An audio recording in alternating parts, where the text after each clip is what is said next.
Welcome to our corner where we talk about the Streets of Avalon role-playing game. I'm Chris. I'm Brett. And today we're talking about Lamplighters and their deeper role in the setting and city. So, Brett, what is a lamplighter? And yeah, man, we should just go into the deep background that probably won't touch a lot of the plot situations of games, but inform why the setting is the way it is. So when I first built the world, I wanted something, a mystical weirdness, right? A group of people that lit the lamps. I just thought oil lamps, gas lamps. This is really cool. I love the imagery. And the more I thought about it, I'm like, these guys are going to be a wonderful source of information, illumination, like, ooh, illumination, information, all ties together. This is going to be great. What they are, appearance wise, they are kind of hunched over. They tend to be, people think 7 to 8 feet tall. They've got these weird little crooked staves that they use. They touch the lamps with them. The lamps light. Every neighborhood has at least one, maybe two. Not every neighborhood is well lit, but there are key lamps throughout the neighborhoods where the lamplighters show up. They show up every night at sundown on clock as clockwork. The actual clock tower within the center of the city bases its time on them. They are always there, same time, every night. They have no eyes, just skin. Cadaverous faces. Looks like you've got about 14 yards of body and 10 yards of cloth stretched super tight across it. Long cadaverous faces, skinny, horrible clawed hands, needle teeth, big, horrible rictus grins. Kind of like an eyeless Joker. Not good. And they are what's left of what's outside. So what the hell does that mean? Yeah, so what does that mean? I built a world where there are no gods. There literally are none. All other worlds, universes, and things outside are gone. The place that Avalon is at is the last place in its multiverse. There's nothing else. Now, it's on a planet, but we don't care about the planet so much. We just care about the city. Exactly. That planet is it. There is nothing else.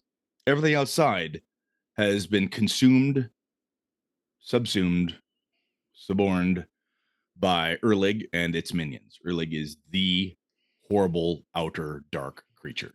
Like Azathoth, but worse, right? Yes, very much like that. Because it actually cares? Kind of. The Lamplighters fled when Erlig began. They went from world to world, moving, trying their best to save themselves, help others, and so forth. They've landed here. This is the last place they can be. They have a innate ability to share, almost in a Hag Coven hive mind approach. They can share knowledge. Anything that one of them knows, all of them knows. Anything that they've learned or gleaned, or anything that they say, all of them here know and understand the same thing. They have been here since prehistory. They know the beginnings of the great city of Avalon, the ancient dwarven city of Thorbrandur it's built upon. They know almost everything there is to know. Oh, see, I didn't know that. That's cool. The problem they have is that they can't remember it all at once. There's so much knowledge, they can't deliver it all. And they also know that it is effectively pointless. They have a broad streak of nihilism that it's going to end. There's nothing we can do. We've tried and we've tried and we've tried and we've tried to enlighten people, explain things to people. There's no hope. There's no reason.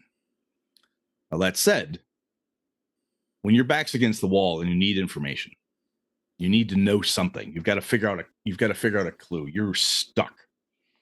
You could find a lamplighter and offer them something, and they'll give you something in return. Knowledge, information. Because they do know everything, and because they are nihilistic, they're dying. There are no new lamplighters. They just are what they are.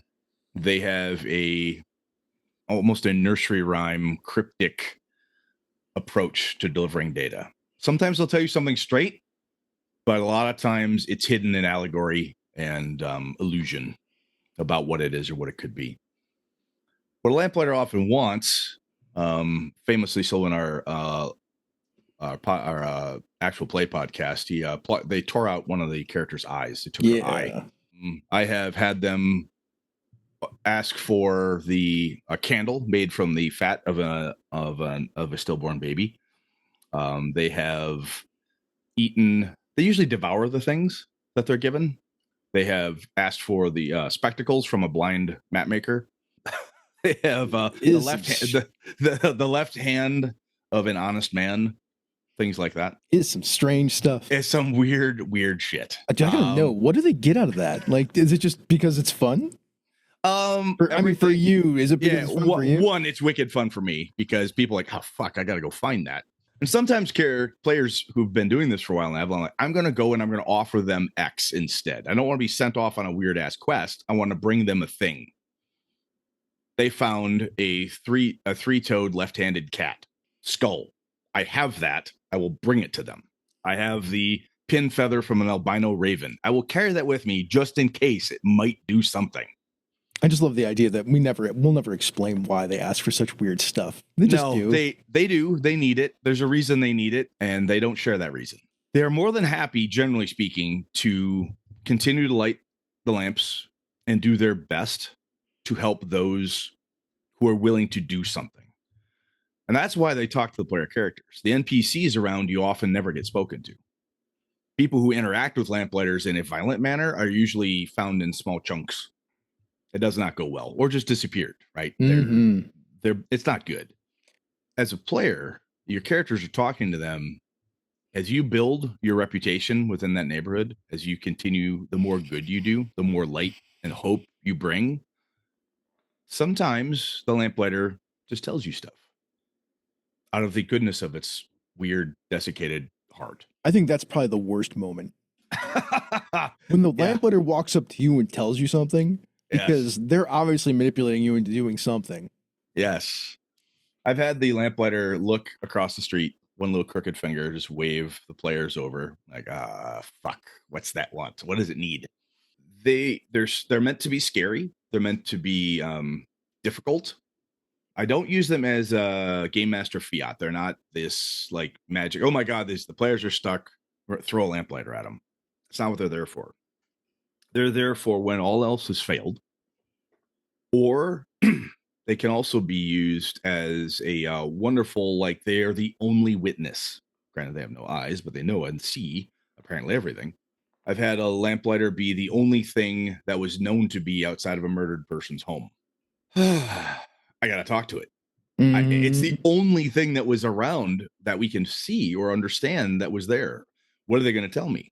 Very rarely, as they say, are they straight directions. Are they like, oh, go south. It's Tim, the sailmaker. He did it. Fuck that guy. It's not like that. It's a hint. It's a clue. It's pushing you somewhere. They will also sometimes push you places that have nothing to do with what you want, but that they feel is necessary to be done. They despise Erlig and his cultists above and beyond anything else. Anything that worships or attempts to call forth those dark deities. They hate the little brain eaters. They're not too keen on the brain gorgers. Don't like those guys much. Absolutely at odds. Well, those things are like minions of Erlig. Exactly. Yeah. Yes.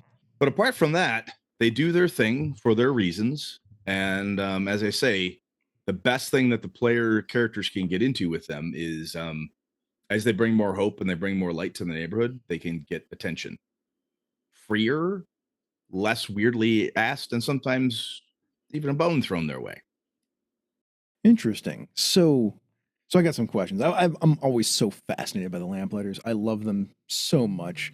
They're like some cross between the Fae and extra dimensional entities that just mess with people, but not because they're doing it for any malicious reason. Generally, they're either testing, trying to find out if these people can help them, or trying to stop even worse things from happening to this planet that they're stuck on because there's nowhere else to go. Yeah, if you think about it, it's not that they're immoral or amoral. They have their own morality. They know what needs to be done, and they understand certain things. And the fact that you don't comprehend it, that's your own damn fault. I mean, they're fighting the worst thing that's out there, really. Exactly. I mean, It's not necessarily because they want to help you, but they definitely don't want to die. No, and they'd like to forestall the inevitable end as long as humanly possible, or inhumanly possible in their case. As long as is mortality possible. Exactly. Yes. That's a good way to put it. So if their goal is to fight against Erlich, this lighting of the lamps, is it like a? I actually don't know. I think I asked you once, but I can't remember what the answer is. Is it like a ritual to like keep things from outside from getting in? Yes. Okay. Yeah. One of the things this is no one who's played with me has figured out yet is that the lamps have a pattern and there's a reason for why they are where they are. That's not true. I figured it out. You didn't tell me. That's not fair though, because I've been studying the setting for forever. I'm like, there's a reason for this. These things aren't doing it for no reason. Like, so I have so what will happen sometimes is to show the importance of it is when a lamplighter leaves the neighborhood, suddenly it doesn't show up anymore. It stops arriving. People freak the fuck out. What happened? What's going on? What's bad happening here? I ran one campaign where the lamplighter stopped coming to the neighborhood, and at first the players were like, "Oh, that's weird, huh? One less creepy thing." And then the horrible shadow creatures, the brain gorgers, and it got worse. And like, okay, there's something bad here. And what had happened was basically the lamplighter's like, "Look, nobody bothered to check in on this problem. Fine, whatever. We'll move on to the next neighborhood. If you guys turn in, whatever, we'll just walk. We'll just turn our back on you." They fixed the problem, and they knew that they had fixed it when the lamplighters came back. Oh, okay, that's fine. Like, okay, all right, that's good. That's better. That's good to know. You know. So by them not lighting the lamps there, they just made the problem worse, so somebody would actually look into what was going on. Yeah, like, look, we're trying our best here, and if you're not even going to help, then whatever. We're out. Done. Outie. Moving on. So that's some of the ways that they go about getting their agenda taken care of. I like that. I like that a lot. And certain people who are into magic, warlocky, sorcery, elders, like I want to know secrets and stuff. There's been NPCs and even player character of that type that ilk have tried to pin stuff out of them. Like, hey, do you know the secret of X? This alchemical process, this thing, this spell. They have been used from an information source wise as like the last sage option. Like, look, we don't know what it is. We know it came from beyond, outside, ancient, beyond our reckoning time. What the hell? How do we translate this document? How do we do X? One group had brought a coded document written in an ancient language they could not comprehend. They couldn't figure it out. They brought it to them. They translated it and then ate it. And like, and they said, "Would you repeat that?" And I said, "I hope you wrote that down." And I never repeated it. Oh man, I'm that guy. That's brutal. You're mean. Yeah, I am. People out there, I don't recommend doing that as a game master. A little mean. I've known these guys for like 30 years. It was good for them. You could do that if you want to, but that's not my recommendation. But hey, man, if Brett's group like that, I think it's funny. I mean, if it was my friends of 30 years, I'd be like, yeah, man, figure it out. Figure it out. Suck it up, kids. There's an adventure we put out a while back called Blacksmith's Folly, and in that one there is a woman. Just a fucking nightmare. Yeah. She figured out she had a problem, and she figured out how to capture one. She insisted that this thing was able to solve her problem for her. It can't. It wasn't able to do it. But it didn't stop her from trying to torture the poor thing. And that whole deal is, if you listened to us last time, the ambiguousness. What a sad story. Why she did it. It's a downer. It's like, oh my God, this is horrible. Why she did it. There's a sick, perverse logic to it. It's horrible. For anyone who's worried, I wrote some much more fun, uplifting scenarios. I let Brett write all the terrible stuff. I wrote some stuff that is a little bit more on the fun, pulpy end of like, hey man, we get to be a bit more heroic-ish. But the cool thing that the Lamplighters have is they are that wonderful, vast encyclopedia. When you want to have, as a game master perspective, what the hell do I use these things for?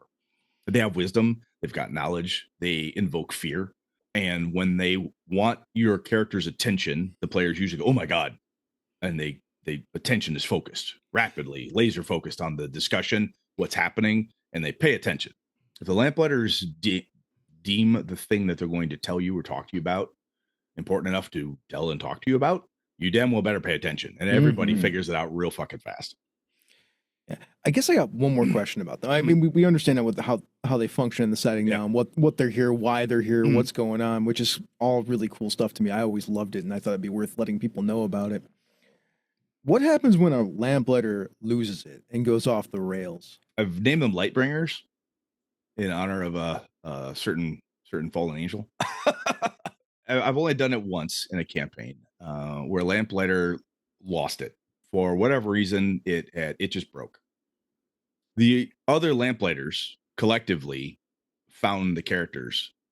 There's been 2 occasions when Lamplighters have spoken very directly and specifically about a need and a reward.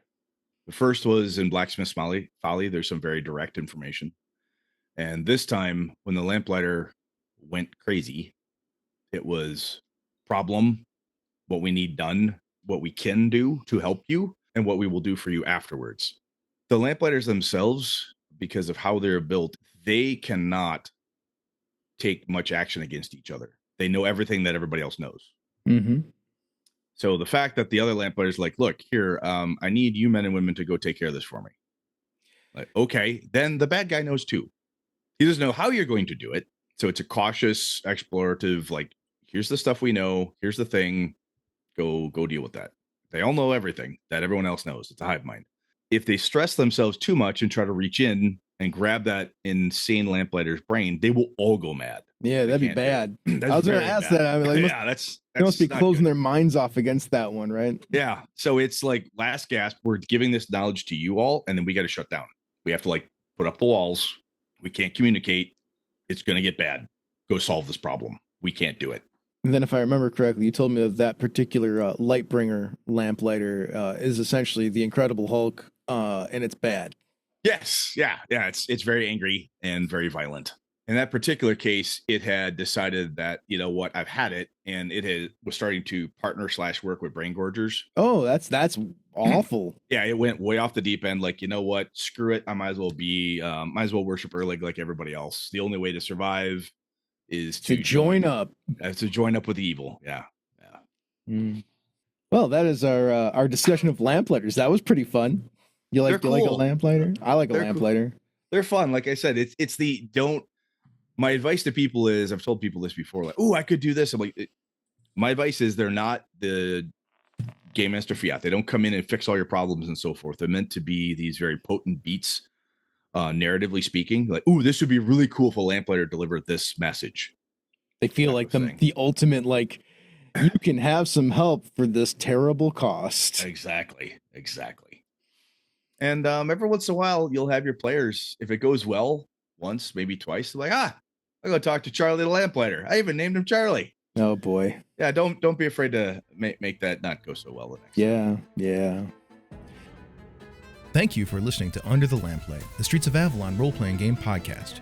If you enjoyed the show, please like and subscribe on YouTube. You can pick up the playtest version of the game, which I've done my best to give a slightly nicer layout with some art at polygamero.us. The link is below. And we'll see you under the lamplight next week.